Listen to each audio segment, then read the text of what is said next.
The day my wife told me she was pregnant, I felt the kind of joy that only exists once in a man's life. Clean, uncomplicated, pure. Then she told me it wasn't mine, and the joy curdled into something I'm still finding words for. My name is Bill Purple. I'm 35 years old.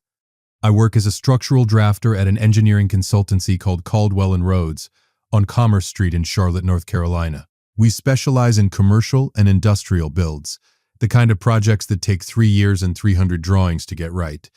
I am, by trade and by temperament, a man who believes in blueprints, in having a plan, in knowing what you're building before you break ground. My wife Tessa is 33. She's a dental hygienist at a private practice on Park Road in the Dilworth neighborhood, a leafy, historic part of Charlotte with wide sidewalks and houses that were built to last. We married in June 2017, when I was 28 and she was 26. We bought our house on Westfield Drive in the Cotswold neighborhood in 2020, a 3-bedroom craftsman that we spent the better part of a year renovating ourselves. New kitchen, refinished hardwood floors, a backyard deck I built with my own hands over 3 weekends in August. We had, by any reasonable measure, a good life. A real one. Not the Instagram version, the actual version, with grocery arguments and budget spreadsheets, and Sunday mornings making eggs together in a kitchen we'd built ourselves. That kind of life. Tessa's sister Nadine is 36. She married her husband Daniel in 2015. Daniel is a sales manager at a logistics company, 38 years old, steady and reasonable in the way that men who've spent 15 years in sales learn to be. Nadine and Daniel had been trying to have a child since 2019. 2 rounds of IVF, 1 miscarriage. The second IVF resulted in 2 viable embryos, both successfully created using Nadine's eggs and Daniel's sperm. But Nadine's uterus had been deemed unsuitable for carrying a pregnancy to term following a myomectomy procedure she'd had in 2021 to remove fibroids. The medical details matter here. The embryos were Nadine and Daniel's biological children. What they needed was someone to carry them. I knew all of this. What I didn't know was that Tessa had already volunteered to be that someone. I want to be precise about the timeline, because precision matters in a story like this. The conversation where Tessa told me she was pregnant, and then told me whose pregnancy it was, happened on a Thursday evening in March 2024. I was at the kitchen table reviewing a set of drawings for a warehouse project in Concord. Tessa sat down across from me with a mug of tea she didn't drink, and the expression of a woman who had been rehearsing something for weeks. "I need to tell you something," she said, "and I need you to hear all of it before you react. Engineers are trained to receive information before responding." I put my pen down. Okay, I'm pregnant. 3 seconds of the cleanest happiness I have ever felt.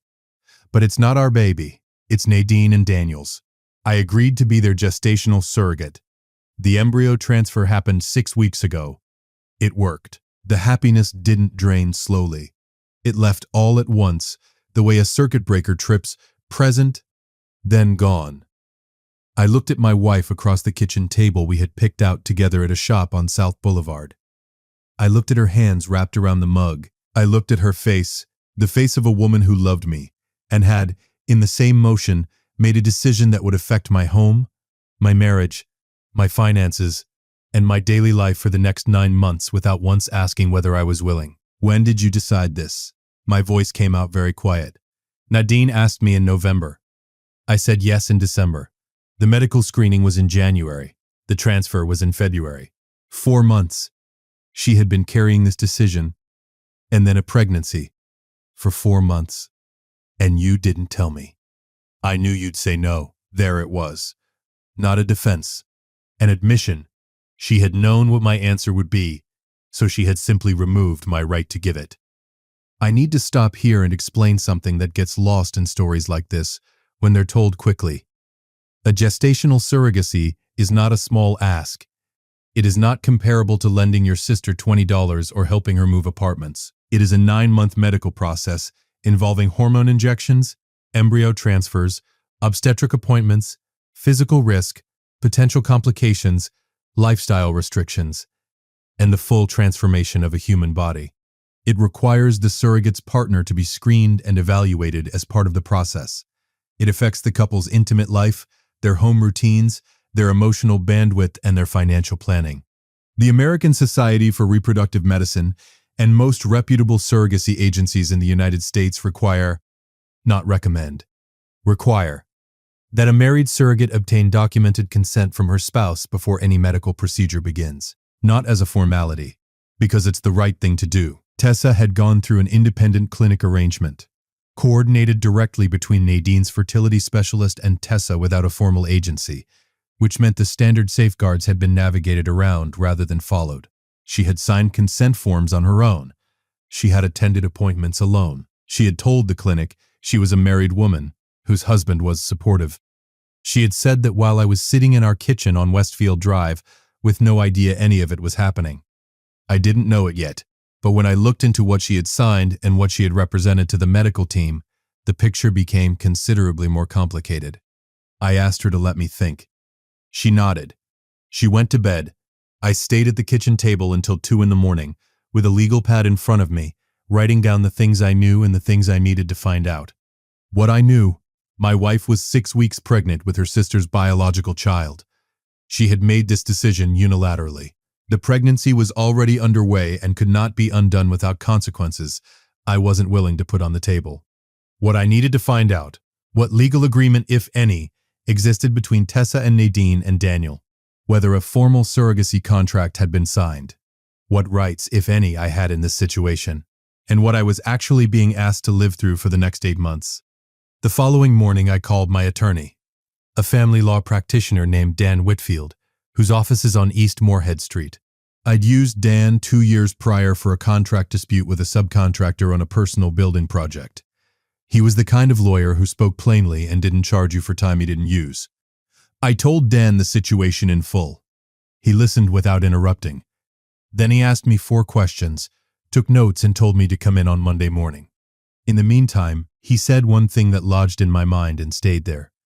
Bill, in North Carolina, a gestational surrogacy agreement is legally enforceable, and the intended parents, meaning Nadine and Daniel, are the legal parents of that child. Tessa has no parental rights, and neither do you. But the question of what your wife represented to the fertility clinic about your consent, that's worth looking at very carefully. The weekend, between that Thursday and the Monday meeting with Dan, was the longest of my life. Tessa tried to talk. Multiple times, she came to me in the living room on Friday evening with the particular energy of someone who has been waiting for the other person to soften. Bill, I need you to understand why I did this.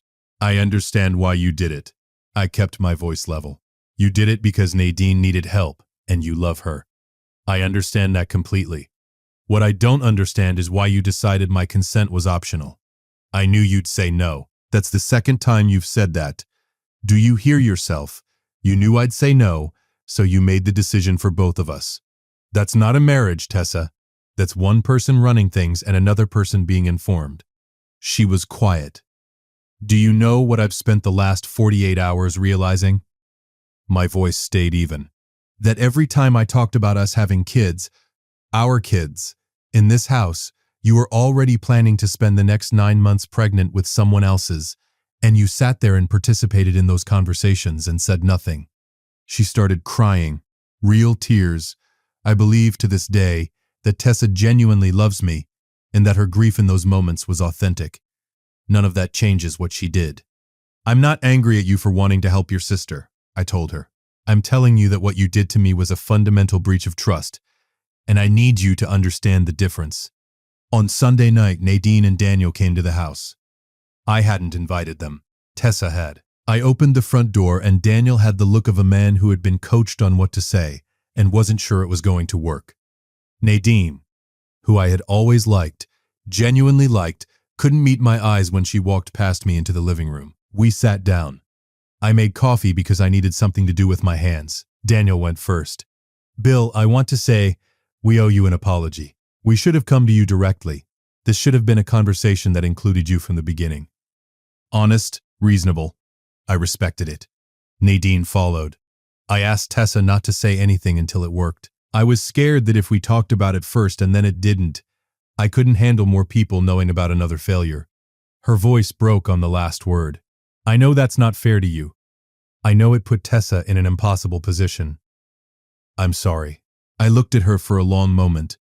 Nadine, I have a lot of respect for what you and Daniel have been through. I mean that. The last 5 years have been brutal for your family, and I've watched that happen and I've cared about it. I paused, but caring about your situation doesn't mean I had no right to be part of this decision. It doesn't mean my home and my marriage were available to be reorganized without my input. We know. Let me finish. Not loud, just firm. What I'm dealing with right now isn't just the surrogacy. It's the understanding that my wife looked me in the face for 4 months and chose to hide something that was happening inside her own body. That's what I'm sitting with. The room was quiet. I need time, I told all 3 of them. I'm not making any decisions tonight. Daniel nodded. Nadine wiped her eyes. Tessa stared at her coffee. I didn't know it yet, but the conversation I was about to have with Dan Whitfield on Monday morning would shift the entire shape of what came next.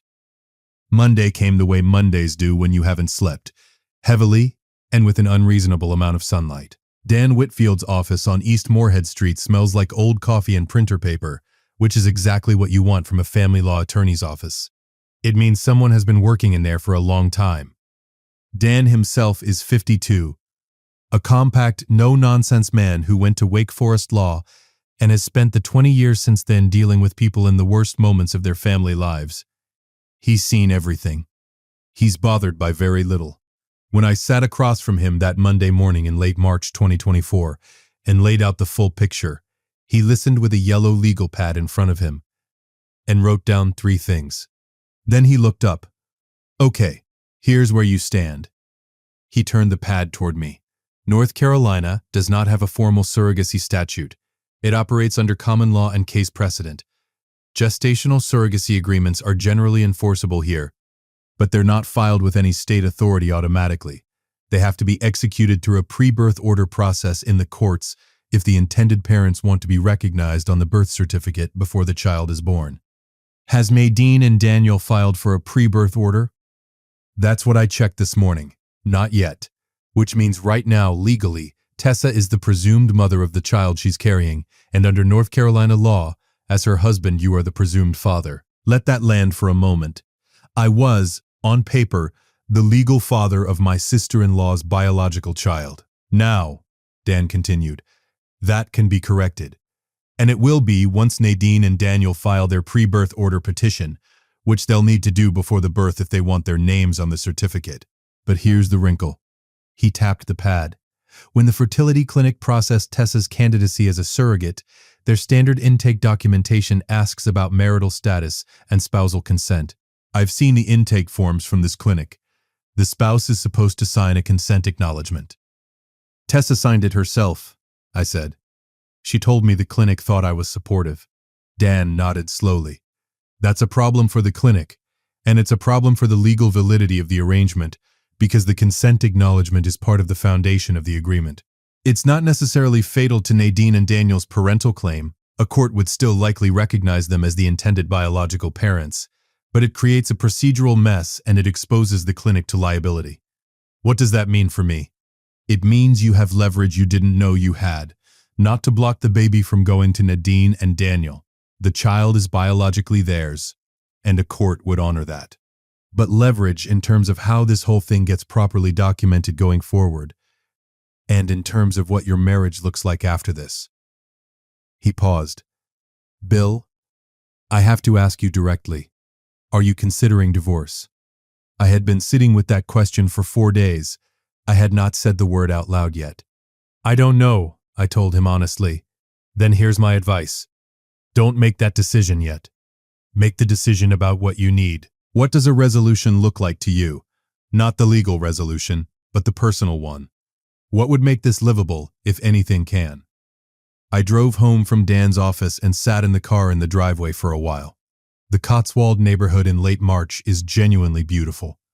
The dogwoods along Westfield Drive were blooming, pink and white against the gray sky. And I remember thinking that the neighborhood looked exactly the same as it had on the Thursday before Tessa told me, which struck me as slightly unfair. I went inside. Tessa was at work. I walked through the house. The kitchen we'd renovated, the floors I'd refinished, the deck I'd built. And I thought about what Dan had asked me. What would make this livable? The honest answer was, I didn't know if anything could. But I knew what made it unlivable, and I needed to say that clearly before I decided anything else. I texted Tessa and asked her to come straight home after her shift. She was there by 5:30. We sat in the living room. No coffee this time. I spoke to an attorney, I told her. I understand the legal picture now. I'm not going to try to interfere with Nadine and Daniel's parental rights. I want to be clear about that. That baby is theirs and it's going to them. That's not the issue. Tessa looked relieved for exactly 2 seconds. Then she saw my expression. The issue, I continued, is that I need to decide whether this marriage has a future. And I cannot make that decision while living inside the situation you created. So here's what I've decided, effective immediately. She was very still. I'm not going to be your support person through this pregnancy. I'm not going to attend appointments. I'm not going to take shifts at the hospital. I'm not going to manage your recovery or rearrange my schedule around your symptoms. That's not me being cruel. That's me telling you that I did not sign up for this, and I will not perform a role I never agreed to play. I held her gaze. You chose to do this on your own. You can navigate it the same way. Bill, I'm not done. The second thing is that I need you to tell your family, including Nadine and Daniel, that I am not a participant in this arrangement. I am a bystander in my own home. If they want to be present for you during this pregnancy, they are welcome to be. But nobody in that family gets to come to me expecting warmth or cooperation, because I have none to give right now. Tessa's eyes were bright with tears. Are you leaving? Not yet. But I am telling you that the version of our marriage that exists right now is not a version I'm willing to maintain indefinitely. You have 9 months to show me whether the woman I married is someone I can rebuild with. And I mean that seriously. 9 months, not a day longer. What followed was the strangest cohabitation I have ever experienced. Tessa and I lived in the same house on Westfield Drive. We were civil. We ate dinner in the same room on most nights. We spoke about logistics, the grocery list, the bills, the schedule, with the particular care of 2 people who were choosing their words inside a minefield. We did not fight. We did not pretend. We existed in a state of suspended honesty that was, in its own way, more exhausting than fighting would have been. Nadine called me once in April. I let it go to voicemail. She left a message that was careful and kind and asked if we could talk. I did not call back. I was not ready. Daniel texted me in early May. Just a short message that said, Bill, I want you to know I think about what we put you in every day. I'm sorry. No expectation of a response. I read it 3 times. I did not respond. But I did not delete it either. I didn't know it yet, but Daniel's quiet accountability was going to matter more than any of us expected. If you've been listening for a while and want stories like this to keep coming, it really helps if you hit that like button and subscribe. 97% of people never do, but it's what keeps this whole thing running. So, thank you. In May 2024, Tessa's pregnancy became visible. She was 4 months along. She told her colleagues at the Park Road dental practice, carefully, with the full story, and they were, by her account, surprisingly supportive. The practice owner, a dentist named Dr. Karen Pelosi, modified Tessa's workload to reduce time on her feet. Tessa's mother, who lived in Gastonia, a 40-minute drive west of Charlotte, began coming to the house on Wednesdays. I want to talk about Tessa's mother, Linda. Linda Bowen is 62 years old. She is a retired school librarian who bakes bread on Sundays and believes, with the conviction of a woman who has raised 2 daughters, that family problems are best resolved through direct conversation and casserole. She is not wrong, exactly. She is also a woman who had known about the surrogacy since December, 4 months before I did, and had said nothing to me. The first Wednesday she came to the house after I knew. I came home from work to find her in my kitchen making chicken soup. She turned when she heard the door. She looked at me with the expression of a woman prepared to take accountability. Bill. Linda. I set my bag down. You knew. I did. No hedging. And I should have pushed Tessa harder to tell you before anything happened. I didn't, and I've regretted it since March. That's all I can say. I nodded once. Thank you for saying it directly. She turned back to the stove. I went upstairs and changed clothes. When I came back down, she had set a bowl of soup at my place at the table. We ate dinner together without making it mean more than it was. It was, in its own small way, the most honest interaction I'd had with anyone in Tessa's family since the Thursday in March. I didn't know it yet, but Linda's honesty was quietly building a foundation for what came later, and it would be the first brick in a very long reconstruction. By the time September 2024 arrived, Tessa was 7 months pregnant, and our marriage was standing on a structure I would describe, professionally, as load-bearing uncertainty. It was holding. I wasn't sure it would hold. The summer in Charlotte had been hot and punishing, the kind of heat that makes the asphalt shimmer on South Boulevard and drives everyone indoors by 2 in the afternoon. Tessa's pregnancy progressed without complication. She had her appointments. Nadine attended most of them, the two sisters reconstructing their own relationship around the practical business of bringing a child safely into the world. I was not asked to attend. I had made my position clear, and, to Nadine and Daniel's credit, they respected it without further comment. Daniel and I had not spoken since his text in May. That changed on a Saturday afternoon in late August, when he showed up at the house on Westfield Drive alone. I was on the back deck, sanding a section of the railing that had weathered badly over the summer, when I heard the knock at the front door. Tessa was at Linda's in Gastonia for the weekend. I answered the door, and Daniel was standing on the porch in a t-shirt and jeans, no agenda visible, just the look of a man who had decided to do something uncomfortable because it needed to be done. "I know you didn't ask for this visit," he said. "I'll leave if you want, but I'd like 10 minutes if you're willing."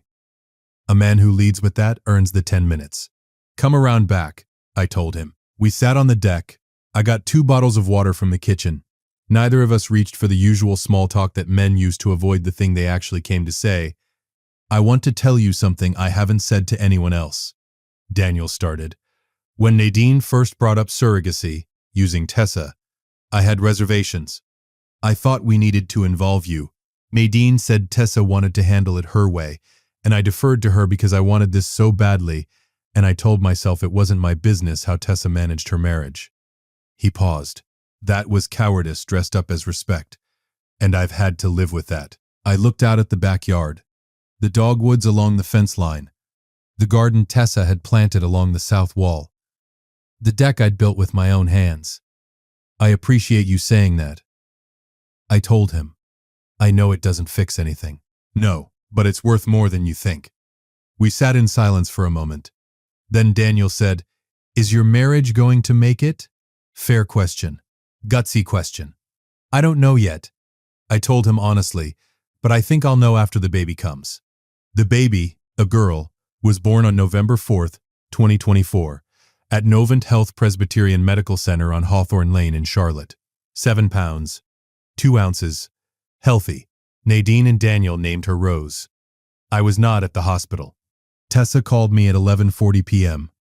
From the recovery room, she sounded exhausted and calm, and somewhere beneath both of those things, a kind of hollow quiet that I recognized as relief. "She's here," Tessa said. "She's beautiful.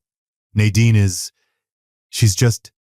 "Bill, you should have seen Nadine's face." "I'm glad," I told her. And I was.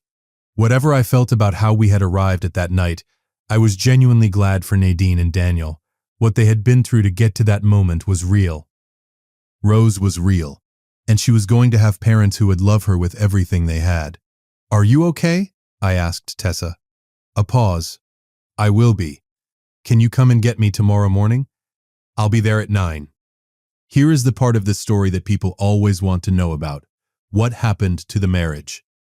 I'll tell you because it's the truest part, and because I think it's the part that actually has something to teach. Tessa came home from the hospital on November 5th, 2024. I made breakfast. We sat at the kitchen table, the same table where she had told me everything in March. And we talked for 4 hours. Not fighting. Not performing. Just talking the way people talk when they've run out of defenses and are finally willing to be honest. She told me things she hadn't told me in March. That she had been terrified I would say no. That she had convinced herself, over months of quiet internal reasoning, that the pregnancy wouldn't affect me the way it did. That she could carry this for Nadine, and it would be over and we'd be fine. that she had underestimated, catastrophically, how much the deception would cost us. "I didn't think of it as lying," she said. "I thought of it as protecting everyone." "I know." I held her gaze. "That's actually the most important thing you've said, because that's the pattern we need to fix. The part where you protect everyone except us." She was quiet for a long moment. "Can you forgive me?" she asked. I had been sitting with that question since March, 8 months of sitting with it, and what I had learned in those 8 months of shared silence and parallel living and slow, careful honesty was that forgiveness isn't a moment. It's a direction. You start moving toward it, and you don't know when you'll arrive, but you know when you've stopped moving.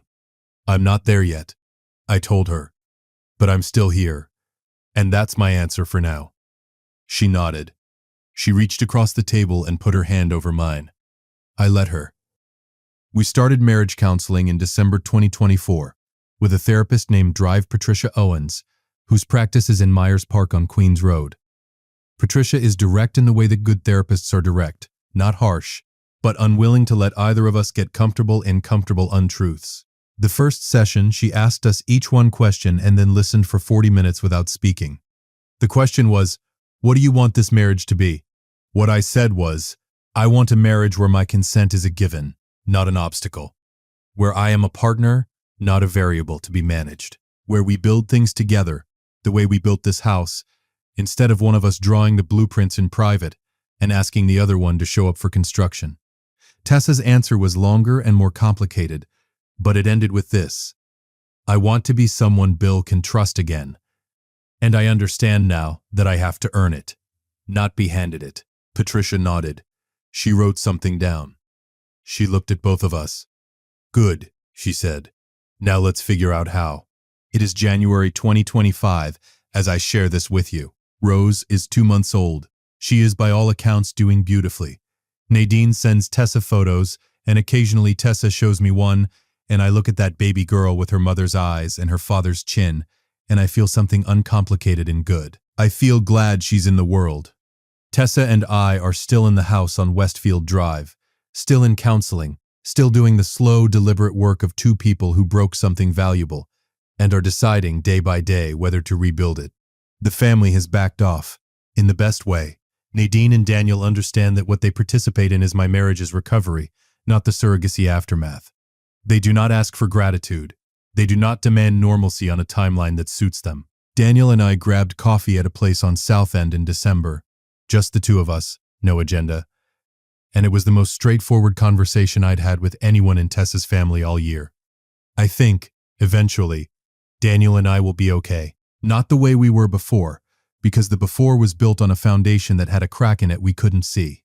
But something better, built on the knowledge of what we can actually hold. Linda still comes on Wednesdays. She still makes soup. Here is what I want you to take from this, because this channel isn't about watching people suffer. It's about watching what happens when people refuse to let suffering be the only lesson. Consent matters in a marriage, not just in the obvious ways, not just legally, not just medically, but in the daily practice of treating your partner as a full participant in the life you're supposedly building together. The moment you begin making decisions for someone else's good without their knowledge, you have stopped being partners. You have become a manager. And nobody married their manager. That's what Tessa did. Not out of malice, out of love that had, somewhere along the way, confused protecting people with controlling outcomes. Those are not the same thing.